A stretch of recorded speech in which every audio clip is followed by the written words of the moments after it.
ప్రతిసారి ఇలాంటి ఇష్యూ వచ్చినప్పుడల్లా అప్పుడెందుకు చెప్పలేకపోయారు? ఇప్పుడెందుకు బయటకొస్తున్నారు? అప్పుడేమో యాక్సెప్ట్ చేశారు. ఇప్పుడేమో బయటకొచ్చి మాట్లాడితే వచ్చే లాభమేంటి? వాళ్ళనెందుకు డీఫేమ్ చేయాలి? ఇలాంటివన్నీ మళ్ళీ ఇంకొక వాదన కూడా వస్తూ ఉంటుంది కదా! సుధమ్మ గారు 40 ఏళ్ల నుంచి సరే అప్పుడు అమ్మా, నాన్న తోడుండేవాళ్ళు, వచ్చేవాళ్ళు. ఆ తర్వాత ఎప్పుడైనా అరే! నేను ఫిట్ అవ్వట్లేదు ఇంక వెళ్ళిపోవాలి అలాంటి సిట్యుయేషనో, లేదు ఇలాంటి ఫోర్స్ ఎక్కువైపుతోంది నా వల్ల కావట్లేదు అనేదో, తప్పనిసరి పరిస్థితుల్లో కాంప్రమైజ్ అవ్వాలి అనేవాళ్ళు. చాలా వరకు ఓల్డ్ హీరోయిన్‌లు అప్పుడు అమ్మలు క్యారెక్టర్ ఆర్టిస్ట్ చేసిన వాళ్ళు అర్ధరాత్రుల్లో వస్తారు, డోర్లు కొడతారు. ఇలాంటివన్నీ ఈ మధ్య కాలంలో మాట్లాడుతున్న వాళ్ళున్నారు కదా! What is your response? మీరు అడ్వాంటేజ్ తీసుకోవడానికి ఛాన్స్ ఇస్తున్నారు కాబట్టి వాళ్ళు అడ్వాంటేజ్ తీసుకుంటున్నారు. హ్మ్. ఇప్పుడు ఒక బ్యాగ్ ఉందమ్మా. హ్మ్. ఒక ఇప్పుడు ఈ జనరేషన్కే నేను వస్తాను. ఒక సిమ్ కార్డ్ ఇస్తున్నారు. ఒక మొబైల్ ఫోన్, ఒక స్మార్ట్ ఫోన్ తీసుకుంటున్నారు.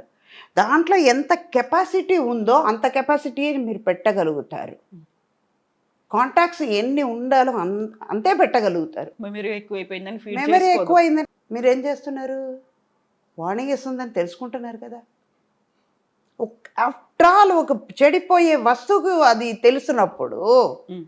6 సెన్స్ ఉన్నవాళ్ళు మీకు ఎందుకు ఆలోచించలేకపోతున్నారు? మీరెందుకు వాళ్ళకి అడ్వాంటేజ్ ఛాన్స్ ఇచ్చారు? ఎదురు ఆఫర్స్ తిరిగి వస్తాయని. ఉంటే మీకు జరగదని, హ్మ్. లైఫ్ ఉండదని భయపడడం వల్ల. ఆఫర్స్ పోతాయి. నేను ఇక్కడే నిలదొక్కు కావాలనుకున్నాను. అందరిని ఎదిరించొచ్చాను అని అనుకునే వాళ్ళు చాలా మంది కనిపిస్తారు. ఉన్నారు. అప్పట్లో మమ్మల్ని డైరెక్టర్స్ కొట్టేవాళ్ళు. ఇందాక ఒక మాట చెప్తాను నేను. బాలచంద్ర గారు ఇప్పుడు నేను కోట్లు సంపాదిస్తున్నాను, లక్షలు సంపాదిస్తున్నాను. ఆయనకి ఇవ్వట్లేదు కదా. లేదు. ఏనాడు ఇచ్చేనా? వాళ్ళ పేరు చెప్తున్నాను. వాళ్ళ దగ్గర మేము వాళ్ళు ఎలా ఉండాలని నేర్చుకున్నాం కానీ, వాళ్ళు మీద చెయ్యి మీద వేసేసి వాళ్ళతో బయటకు తిరిగేటప్పుడు బాగానే ఉంది. మిగతాదన్నీ చేసేటప్పటికి అసహ్యం ఉంది అని వాళ్ళ మీద ఎందుకు రివర్స్ అవుతారు? వాళ్ళు జోక్ చేశారంటే ఖచ్చితంగా ఖండించండి అక్కడే. హ్మ్. మీ లిమిట్ దాటనీయకండి. మీరు లిమిట్ దాటకండి. మీ కంఫర్టబిలిటీ ఏంటో నేను ఉంటాను అంటారు. అమ్మ మిమ్మల్ని కళ్ళు చూసి నేను మాట్లాడతాను. అలాగే ఇప్పుడు మీరు మైక్ పెట్టుకున్నారు, మొబైల్ పెట్టుకున్నారు, వాచ్ కట్టుకున్నారు, ఒక గాజులు వేసుకున్నారంటే నా కళ్ళు అలా తిరుగుతుంది. బాగానే ఉంది కదా అని తిరుగుతుంది. నేను డ్రాయర్ ఇంతే వేసుకుని తిరుగుతాను, వాడు చూసాడని అంటే వాడు తప్ప నీ తప్ప అది. నేను చించపరిచట్లా. మనం ఉండేదాన్ని బట్టి ఉంది. ఒక బ్యాగ్ ఉంది, దాంట్లో ఎంత పెట్టగలుగుతారో అంతే పెడతారు. సూట్ కేసు పెట్టాల్సింది బ్యాగ్లో పెడితే ఎలాగా? హ్మ్. సూది దారం ఉందమ్మా. పాత మనిషిలాగానే ఒక అదిగా మాట్లాడుతున్నానని నేను చెప్పట్లే. సూది దారి ఇవ్వకుండా దారం దిగుతుందా? ఇప్పుడు మీరే ఉన్నారు, అమ్మ అంటారు. అన్నారంటే మీరు ఏమంటారు? ఎలా రిప్లై ఇస్తారు? అవును. మనం ఇచ్చేదాన్ని బట్టి. ఒక గోడకి బాలు కొడుతున్నాం, ఎంత ఫోర్స్గా కొడతామో అది తిరిగి నా దగ్గరికే వస్తుంది. హ్మ్. మిమ్మల్ని చూసేటప్పటికి నాకు మాట్లాడాలని అనిపించేటప్పుడు హ్మ్. మీరు ఎందుకు మాట్లాడడానికి ఛాన్స్ ఇస్తారు? మీరు మాట్లాడకండి, అవాయిడ్ చేయండి. ఆటోమేటిక్గా వాళ్ళు తగ్గుతారు. ఒక్కసారి చేస్తారు, రెండోసారి చేస్తారు, పక్కన ఉన్న వాళ్ళు అంటారు అది నేను కేరే చేయట్లేదు, ఎందుకురా, ఎందుకే అంటారు కదా. అప్పుడు నువ్వు ఇన్సర్ట్ అవుతున్నట్టే. వద్దు, మాట్లాడడం మానేయండి. ఇవన్నీ చేస్తేనే. మీరేం చేసేవాళ్ళు? అప్పట్లో మాకు ఇలాంటివి వచ్చేదే కాదు కదా. హ్మ్. మాకు ఎంతసేపు వర్క్ నేర్చుకోవాలి. మెయిన్ మొబైల్ రావడం వల్ల హ్మ్. ఎంతకెంత అడ్వాన్స్గా వెళ్తున్నామో అంతకంత మన చెడు మెట్టెక్కుతున్నాం. చెడు అన్న మెట్టెక్కుతున్నాం, మంచిది ఎక్కట్లా. హ్మ్. అనిపిస్తుందా ఇది కరెక్ట్ పాయింటా? నా వరకే అది కరెక్ట్ పాయింటే. కాకుంటే మిమ్మల్ని ఓల్డ్ స్కూల్ అంటారు. అది మీరు చెప్పాల్సిన అవసరం లేదు. నా ఓల్డ్ స్కూల్ నాకు మంచిది, అది నాకు ఇష్టం. ఓల్డ్ స్కూల్గా ఉండడం నాకు ఇష్టం. దానివల్ల నేనేం పోగొట్టుకోలే, ఇలాగే ఉంటా. అలాగే ఉండండి. ఆ అడమెంట్సీ నాలో ఉంటుంది. హా. అది నాకు అందంగా కనిపిస్తుంది. నాకు అదే కదా కావాలి. హ్మ్. మీకు అనిపిస్తుందంటే మీకు అది బాధగా ఉంటే ఐ డోంట్ కేర్, నా వెళ్ళిపోతూ ఉంటాను నేను. అది మీ తప్పు, మీ చూపులో తప్పు, మీ ఆలోచనలో తప్పు. నేను చెప్పలేదు కదా మీరు ఆలోచించండి, మీరు తప్పుగా చూడండి అని నేను చెప్పలేదు కదా. నాకు అది కరెక్ట్ అని అనిపించింది కదమ్మా. మీ చూపులో తప్పు ఉంది, మీ ఆలోచనలో తప్పు ఉంది. అలాగని నేను తప్పు చేసి పాయింట్అవుట్ మిమ్మల్ని చేయడం తప్పు అంట నేను. అదే సుధావే, నేను ఇది మాట్లాడతాను అది మాట్లాడతానంటే తప్పు నా వైపు పెట్టుకుని ఎదటి వాళ్ళని పాయింట్అవుట్ చేయకూడదు. మీరు ఆలోచించాలి, నేను తప్పు చేసి ఉండొచ్చు కదా, ఎందుకు అన్నారు అన్నది ఆలోచిస్తే తప్పు రాదు అక్కడ.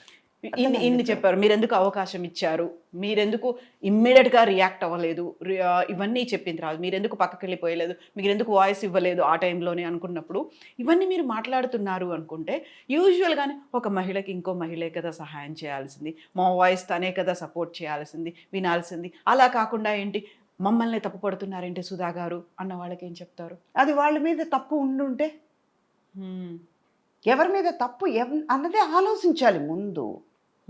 ఇద్దరిని కూర్చోబెట్టేసి అడగాలి, డైరెక్ట్గా అడగాలి. ఒక్కళ్ళ మీద ఇమ్మీడియట్గా చెప్పకూడదు, రెండు వైపులు చూసి మాట్లాడాలి. ఒక్కళ్ళు ఇది చెప్పేశారా అంటే కళ్ళు మూసుకుని నమ్మకూడదు. ఎక్కడో చిన్న తప్పు జరిగి ఉండొచ్చు, ఎందువల్ల జరిగింది, ఎవరి వల్ల జరిగింది అన్నది తెలుసుకుని మాట్లాడితే ఫ్యాక్ట్ ఏంటో తెలియాలి. తెలుసుకుని మాట్లాడితేనే ఈ ప్రాబ్లం రాదు. బట్ అవన్నీ అక్కడి దాకా వెళ్తున్నాయి అంటారమ్మా? ఫ్యాక్ట్ కోసం ఫ్యాక్ట్ ఫైండింగ్, ఒక కమిటీయో ఇంకోటో ఇవన్నీ తేలుతున్నాయి అంటారా మీరు? ఎంతసేపు ఇలాగే కూర్చుంటాం కదా, అక్కడ ఎదురుగా ఏం నడుస్తుందో తెలియటం లేదు కదా. దానివల్లనే బయట ఏం జరుగుతుందని చూడండి, కళ్ళు తెరసి లోకంలో చూడండి. ఇందాక నేను యూట్యూబర్స్ వాళ్ళకి చెప్పాను కదా, సేమ్ అదే. బయట ఎన్నో జరుగుతున్నాయి, అవన్నీ చూపించండి.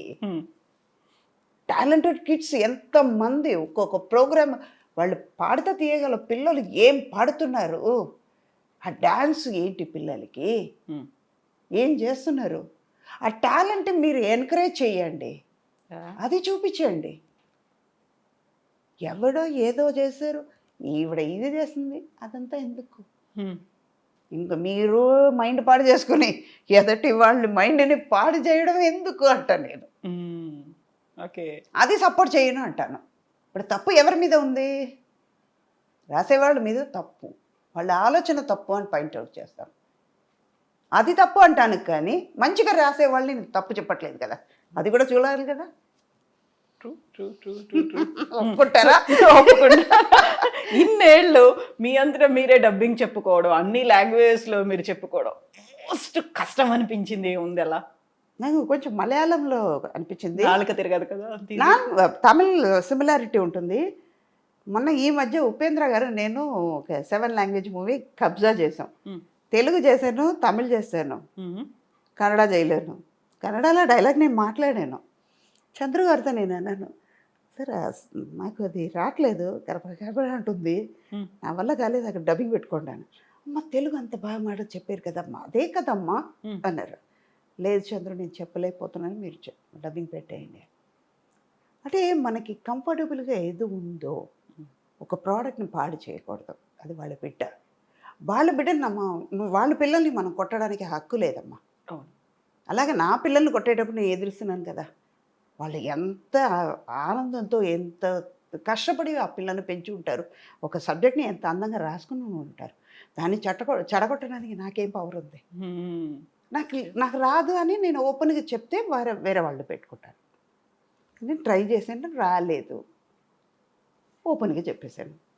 నాకు అనిపించింది తప్పు అనేది అనిపించింది, ట్రై చేశాను, వాళ్ళ టైంను కూడా వేస్ట్ చేశాను, కావట్లేదు, తప్పు తీస్తున్నాను, చెప్పేసాను, ఓకే అన్నారు, కరెక్ట్గా వచ్చింది. హిందీ కూడా మీరే చెప్పారు? హిందీ అస్సలు రాదు నాకు, అసలే. మా డ్రైవర్ని నా హిందీ ఎటువంటిదంటే గేట్ ఖోలో అంటాను, గేట్ నికాలో అన్నాను నేను.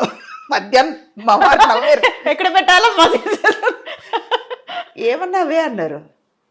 గేట్ తీయమన్నానండి వాడు, నేను మధ్యాహ్నం నువ్వు లంచ్కి వచ్చేటప్పుడు గేట్ తీసేస్తాడు, ఏముండదు అక్కడ అన్నారు ఆయన. అంటే నేను ఏదో తప్పు మాట్లాడాను అన్నమాట. అప్పటి నుంచి హిందీ మానేశాను. హిందీ కూడా ఎక్కడైనా నార్త్కి వెళ్తే మాట్లాడతాను, వచ్చిరాని హిందీలో నేర్చుకుందాం, తప్పే ఉంది, వాళ్ళు నవ్వుతారు అంతే కదా, నవ్వడం వాళ్ళది, మాట్లాడడం నాది. అర్థమవుతే అర్థం అవ్వనండి, లేకపోతే మూగ భాష ఉంది, సైగలతో కానీ చేయొచ్చు.